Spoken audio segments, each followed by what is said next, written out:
Dubai, a name that sounds like a spell for wealth. Golden skyscrapers, palm-shaped islands, fountains dancing to music. It all feels like a scene from a futuristic film. Millions around the world scroll through photos of luxury hotels, sprawling malls, and white sand beaches. Influencers pose in front of the Burj Khalifa, celebrities race down Sheikh Zayed Road, and ads promise a modern-day fairy tale. Dubai has become a dream you can reach out and touch. But every dream has its price, and it's not always about money. Dubai isn't for everyone. It's an elite club where not just wealth, but the right passport opens doors. Behind the glittering facade lies a strict social hierarchy. Today, we're stepping behind the curtain. We'll find out who holds the power here, and who will always remain in the shadows of the towers, and why even the most carefree tourist should stay alert in this golden maze. But before we dive into the rules of the game, let's take a look at some truly mind-blowing facts. Because Dubai isn't just a city, it's a collection of world records, each one shouting the same message. Here, nothing is impossible. 828 meters. That's the height of the Burj Khalifa, the tallest building on the planet. Can you imagine? That's taller than 3 Eiffel Towers stacked on top of each other. Construction was completed in 2010, but new areas keep opening up inside, new viewing decks, new ways to amaze the world. There's an observation deck on the 154th floor. Tickets range from 300 to 800 dirhams, roughly $80 to $220 for just a few minutes in the sky. But it's not really about the price. It's about the message this skyscraper sends with every line. We can go higher, bigger, more expensive than anyone else. Now picture a police car worth $4 million. In Dubai's police fleet, you'll find a Lamborghini Aventador, a Bugatti Veyron, a Ferrari FF, a McLaren. This isn't some chief's personal whim. It's a calculated move. Each supercar is a statement: power, elegance, speed. A tourist sees a green Lamborghini with police markings and thinks, "Now that's impressive, why can't we have that?" But in reality, these cars are for show. They patrol neighborhoods where millionaires live and appear at events for VIPs. Regular people almost never see them. But the most astonishing fact might be the outdoor air conditioning. Yes, you heard that right. In some parts of Dubai, the air is cooled outdoors, along sidewalks, near malls, even by pedestrian crossings. Massive climate control systems are constantly running. There's even a project called The Loop, 93 kilometers of air-conditioned walking paths. Sounds like science fiction. Maybe. But when summer temperatures hit 50 degrees Celsius, this isn't a luxury, it's survival architecture. Without artificial cooling, life in Dubai simply wouldn't be possible. This city was built in a place where nature tells humans, "You don't belong here." And that brings us to food. Dubai is home to Michelin-starred chefs from top restaurants across Europe and Asia. From street food in the historic Dera district to fine dining with a full dress code on the man-made Palm Jumeirah. According to tourist surveys, Dubai ranks among the top 3 gastronomic cities in the world, above Singapore and Istanbul. But there's a side you won't find in travel guides. While one restaurant serves dishes for $300, just a few streets away, people are having rice with sauce for 5 dirhams, about $1.30. And now, the most paradoxical fact. According to official data, up to 40% of all food produced in Dubai is thrown away daily. During Ramadan, that figure jumps to 60%. Hundreds of tons of food go to waste every single day. At the same time, a large portion of the workforce survives on 5 dirhams a day for meals. This is the real Dubai, a city of contrasts, where luxury lives side by side with survival, and futuristic technology operates in a place nature never meant for human life. These contrasts become even sharper when you grasp the scale of what's been built here by human hands. Dubai isn't just a city in the desert, it's a place where people decided to rewrite the geography of the planet. Take a look at Palm Jumeirah, a man-made island shaped like a palm tree, visible from space. $12 billion were spent to create land where there was only water.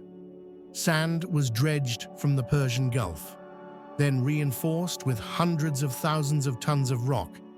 Every truck, every barge worked to bring a new piece of earth into existence, and that wasn't the limit. There's a project called The World, an archipelago of 300 islands laid out to mirror a map of the globe. Imagine that. You could buy Great Britain or Australia and live like the king of your own micronation. But this fantasy has a darker side. Some of the islands remain abandoned. Others have been flooded or left unfinished. They rise out of the water like monuments to unrealized dreams, a reminder that even in a city where anything seems possible, not every dream comes true. And this leads us to Dubai's defining trait. It never stops. Something is always under construction. Work goes on day and night, especially in business districts. Weekends, often just a technicality. The goal is simple. Launch something each year that makes the world gasp. This isn't just development, it's a performance. Every skyscraper, every island, every massive arch is a display of capability. Sometimes it feels like they're building not for function, but for the perfect Instagram shot. In Dubai, architecture is how the city speaks to the world, and it speaks loudly. Now let's talk about the place that brings all these ambitions together under one roof. The Dubai Mall, the largest shopping center in the world, over 1.1 million square meters. To put that in perspective, it's the size of 200 football fields. Inside, you'll find an ice rink in a country where the temperature outside hits 50 degrees. A massive aquarium filled with sharks and rays. A 4-story indoor waterfall. Thousands of shops, dozens of restaurants, even a hotel. This isn't just a mall, it's a self-contained world. 100 million visitors a year. That's more than the Vatican and Mecca combined. For many residents of Dubai, it's the main place to spend the day, a refuge from the unbearable heat. Families come not just to shop, but to cool down, be entertained, and connect with others. But the Dubai Mall is also a perfectly designed consumption trap. Everything is arranged to make you spend money without realizing it. The layout, the lighting, the store placements, every detail is crafted by psychologists and marketers. You walk in for one thing and walk out with 5 shopping bags. And this brings us to the big question. Who is all this magnificence really for? Who is the true audience for these architectural marvels and technological feats? Because behind every stunning fact lies a simple truth. There are those who build these wonders and those who enjoy them, and they are not the same people. To understand who truly belongs here and who's just a guest, you have to break through a few myths that have taken root in minds around the world. Because the truth about Dubai is very different from what you see on Instagram. The first myth: Dubai is an oil city. When people think of the UAE, they imagine oil rigs and rivers of black gold. But here's the twist. Oil makes up less than 1% of Dubai's revenue. 1%. The real money comes from trade, which accounts for 25% of the economy.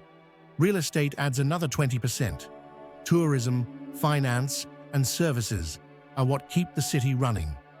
Oil was the seed money, the initial push. But now, It's more of a historical footnote.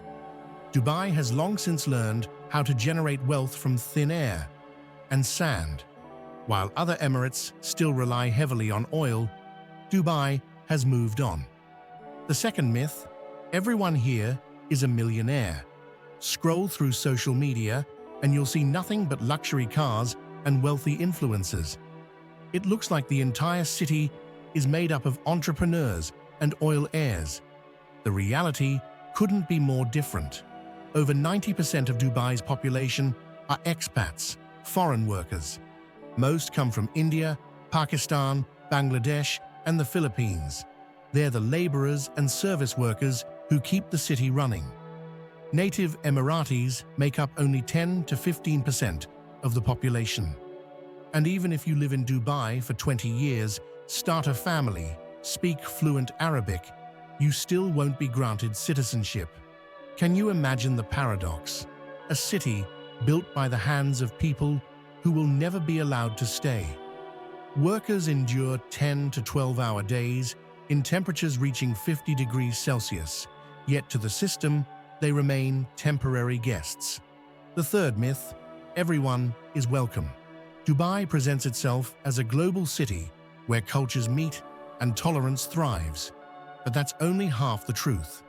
Dubai welcomes wealthy tourists and major investors. As long as you're spending money and staying out of trouble, you're a valued guest. Too poor, too outspoken, too demanding of your rights, and you become expendable. The treatment of ordinary tourists is polite but distant. Nothing personal, you're just not playing in their league. The fourth myth: this is an Arabian fairy tale. Many come to Dubai seeking the exotic East, an authentic taste of Arab culture. But walking the streets, you're more likely to hear English, Urdu, or Hindi than Arabic. The architecture is a blend of Western trends and futuristic design. Traditional Arab culture has been pushed to the margins. In reality, it feels more like Singapore, built in the sand, than a historic Middle Eastern city. Dubai is a product of global marketing, not ancient heritage. And the final myth: everything is lawful and fair. Yes, Dubai is a safe city with almost no crime. Laws are enforced, but they don't apply equally to everyone. The authorities are loyal to investors and insiders. Workers rarely speak out about labor conditions. The risk of losing their job and visa is too high. Some topics are strictly off-limits: criticism of the government, political discussions, certain social issues. The unspoken rule is clear: the more you resemble a paying customer, the more rights and freedoms you have. Now you see the real coordinates of the system. Everything is polished. Everything runs like clockwork, but not for everyone. And to complete the picture, let's take a look at what you absolutely must not do here. The list of restrictions in Dubai can puzzle even the most seasoned travelers. That's because the rules here often seem strange to outsiders. But these aren't quirks. They're part of a carefully structured system that governs the entire city. Let's start with one of the most unexpected. Public displays of affection are strictly taboo. Holding hands on the metro can earn you a warning. A kiss in a public place is considered indecent, especially if the couple isn't married. Sounds unbelievable, but there have been real cases where tourists were arrested for kissing on the beach or in a restaurant. Violating public decency laws can result in 6 months in jail or deportation. Imagine that. A romantic dinner could end at a police station. The rule is simple: you're a guest here, so behave as if you're in a sacred space. Alcohol is another high-risk zone. Drinking is allowed, but only in licensed hotels, bars, and restaurants. Tourists don't need a license themselves, but only if they're drinking in an approved venue. Being intoxicated in public, however, is against the law. That could mean a fine, arrest, or deportation. So forget about sipping wine in a park or on the street. Even showing signs of a hangover can be risky if you cross paths with the police. And here's a restriction that hits every tourist from the moment they land. You arrive in Dubai, check into your hotel, step out onto the balcony to admire the sunset. Naturally, you want to share the moment with loved ones. You open WhatsApp, hit video call, and nothing. All major video calling apps are blocked. WhatsApp, Telegram, FaceTime, none of them work. That leaves only paid platforms like Botim, SeeMe, and Totok. Every call home costs money, like in the old days of international long-distance calls. In 2025, in one of the most high-tech cities on Earth, you can't video call your mum for free. Many people download VPNs and enter a gray area. Technically, VPN use is prohibited, but tourists often resort to it anyway. Now, for one of the most surprising rules, fines for dirty cars. If you park a dusty vehicle, especially in a business district, you could be fined up to 3,000 dirhams, around $800. The city fights visual pollution, and even the appearance of your car is considered part of its image. In some cases, the car may be towed, and repeat offenders risk having their vehicle temporarily impounded. Dress code is another trap for unprepared tourists. Shopping malls and government buildings have strict clothing rules. Shorts above the knee, sleeveless tops, and exposed shoulders can earn you a warning from security. Some malls even post signs saying, "Dress respectfully." Bikinis are allowed, but only on the beach. Walk into a cafe in swimwear and you could be fined. The system is clear. There's a place for every type of outfit, and crossing that line isn't allowed. And perhaps the most unexpected rule, a ban on rudeness. Swear at someone in traffic and you could end up in jail. This applies not only to face-to-face interactions, but even to chats. Yes, including WhatsApp. Insulting someone's honor or dignity is a criminal offense. There have been real cases of tourists being detained for giving the middle finger in a traffic jam. A public argument is automatically a reason for police intervention. In Dubai, emotions are a luxury, even for tourists. The city is built on a principle of artificial politeness. People don't shout, don't curse, don't fight in public. Conflicts must be resolved behind closed doors, or not happen at all. It's not hostility toward visitors. It's simply the rule book in a place where order matters more than personal expression. You're not in your own culture. You're playing by local rules, and not knowing them doesn't make you exempt. Now, you know the major restrictions, but there are still mistakes that almost every tourist makes, and more often than not, they come with some unpleasant surprises. The first mistake often starts mid-flight. A tourist heads to Dubai with a wallet stuffed full of cash. The logic seems sound. Money always comes in handy. They land, head straight to the airport exchange counter, and get hit with a terrible rate. The difference? Sometimes as much as 10% of the total. But it doesn't stop there. With a stack of dirhams in hand, the tourist hits the malls, buys souvenirs, and pays with large bills. The cashier smiles and hands back change in tiny coins that are practically unusable. Locals call them junk money, technically currency, but in reality, just dead weight in your wallet. Dubai is a digital city. Even street vendors accept cards.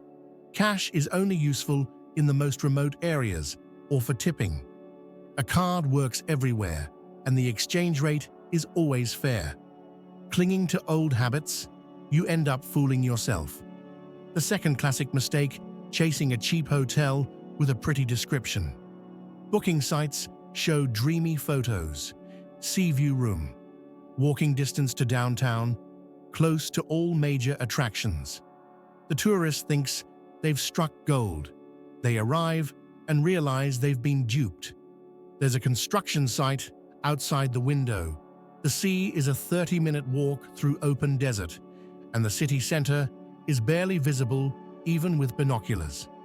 The hotel is surrounded by nothing, and the nearest restaurant is a 40-minute taxi ride away. Every trip outside becomes a logistical headache. In Dubai, location is 70% of the experience. It's better to book a small room in the marina or near the Dubai Mall than a luxury apartment in an industrial district. The city is built as a collection of isolated hubs, separated by miles of nothing. Pick the wrong hub, and your whole vacation turns into an endless loop of taxi rides. The third mistake: buying tours on the street. A tourist is walking along the beach or through a mall, and a friendly guy approaches. He introduces himself as a guide, shows some glossy photos, and offers a private tour for half the official price. Tempting, right? But these are often unlicensed operators with shady vehicles. The tour becomes 3 hours of sweating in a cramped bus and one photo at the base of the Burj Khalifa. The promised restaurant lunch turns out to be a sandwich from a kiosk and the museum visit. A glance through a fence. Real guides work through official platforms or with hotels. They have licenses, insurance, and reputations to uphold. Street deals are a lottery with almost no chance of a win. The fourth mistake has to do with timing. A tourist spots a last-minute deal for August, half the usual price. They think they've scored a great bargain. Instead, they land in a living furnace. In August, temperatures in Dubai reach 45 degrees Celsius in the shade. Asphalt melts, metal burns to the touch, and even locals avoid going outside. The city operates indoors, cooled by air conditioning. The short walk from a mall to a hotel can feel like crossing a desert. Tourists come to admire architectural wonders and end up spending their entire vacation inside shopping malls. The beach becomes a sauna, and sightseeing turns into a test of endurance. That cheap trip ends up costing your entire holiday experience. The fifth mistake is the most dangerous: bringing a Western mindset into an Arab environment. Tourists are used to the idea that the customer is always right, that it's fine to argue with a waiter or stand your ground with a security guard. That approach doesn't fly in Dubai. In fact, it's a shortcut to serious trouble. You can't argue with security. You're not allowed to aggressively insist you're right. Any public dispute is likely to attract police attention. There was a case involving a Russian tourist who got into an argument with a waiter over the bill. He raised his voice, gestured angrily, demanded to see a manager. Within 5 minutes, the police arrived. The entire scene was recorded, and the tourist received a fine and an official warning. Dubai doesn't adapt to its visitors. It's the visitors who need to understand the rules of the game. The sooner that happens, the more enjoyable the trip will be. Forget the typical tourist checklist. Dubai Mall and the dancing fountains are must-sees, sure, but they're not the soul of the city. The real experiences lie elsewhere. Al-Seif is where the city's history comes alive. Here, the old gold souk market stands next to trendy cafes along the canal. Vendors sell spices using recipes passed down for generations, while just steps away, a barista prepares a $20 artisanal coffee. You can wander through narrow alleyways scented with cardamom and rosewater, then sit down at a restaurant with floor-to-ceiling views. The past and future don't just coexist, they intertwine. The Dubai frame is a brilliant idea in skyscraper form. This 150-meter-tall structure looks like a giant golden picture frame. The glass floor elevator ride alone is a thrill. At the top, you get an unfiltered view. On one side, the traditional neighborhoods of Deira with their chaotic sprawl. On the other, the sleek lines of Dubai Marina. The city reveals its contrasts with honesty. The Museum of the Future isn't an exhibit, it's a journey through time. The building itself is a masterpiece, oval-shaped without a single corner, covered in flowing Arabic script. Inside, you interact with technologies of the coming decades. Robot assistants, space habitats, underwater cities, everything responds to your touch and questions. 3 hours pass like 20 minutes. Dera is the opposite of glossy Dubai. Life here follows old rhythms. The spice market has sacks of saffron priced like luxury cars. The gold market is a noisy battle of haggling. The textile market offers silk straight from the loom. No one cares that you're a tourist. Everyone is busy with real life. An evening on Blue Waters Island is a secret weapon for those tired of crowds. This man-made island features Ain Dubai, the world's largest observation wheel, alongside beach clubs and upscale restaurants. You won't find busloads of tourists here. What you will find is space to breathe and sunsets worth pausing for. The wheel itself is record-breaking, yes, but that's not the point. The real magic is in the quiet, in the chance to reflect. Jumeirah isn't just beaches, it's full of hidden gems.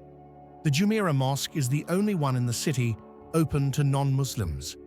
Local guides lead tours that explain Islam in a simple, respectful way. Nearby is Souk Madinat Jumeirah, designed like a traditional Arab market. You can even ride a boat through its artificial canals. It's like a slice of Venice in the desert. Morning at Dubai Creek takes you back to the city's roots.